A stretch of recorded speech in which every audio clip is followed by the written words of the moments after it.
President Museveni yeetabye mu kafubo ne President wa Russia Vladimir Putin mu ttabamiruka agatta amawanga okuli Russia ne Africa oluyinda mu kibuga kya St. Petersburg.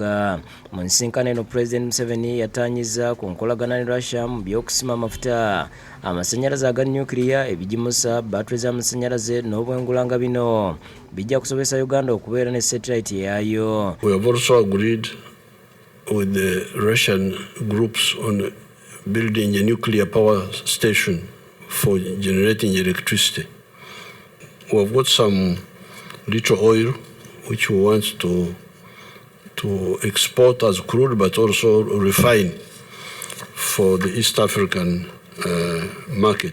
President abulidde kamukyaza okwejjamu enkola ey'okugula ebintu ebitali birongoose wabula akolagana ne gavumenti okugatta omutindo ku bintu. Ye President Putin abulidde President Museveni nti Russia neeteefuteefu okunyweza enkolagana wakati waabwe ne Africa mu byenfuna, ebyobufuzi, obutebenkevu, obusuubuzi n'ensonga endala nnyingi. В прошлый раз мы виделись с вами в Сочи в ходе первого саммита Россия-Африка.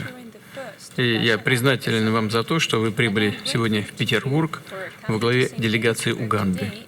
Agambye nti Uganda y'emu ku mawanga ga nnamikago ga Russia ku lukalu lwa Africa ng'omukwano guno gumaze emyaka 6. Ategeeza nti Russia yakubisa sikaala z'ewa Uganda emirundi ebiri n'okuzimba laboratory ez'emulembe nga zino zakuyamba mu kulongoosa endwadde. В политике, в области безопасности, в торгово-экономической и гуманитарной сфере. And I thank you for the scholarships.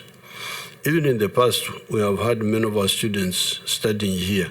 Alaze essanyu olwa Uganda ne Russia okubanga batambulira mu kimu ku biba bisaliddwawo ku ddaala ery'ensi yonna. Download the app on App Store or Google Play Store now. Vision Digital Experience, the future of media.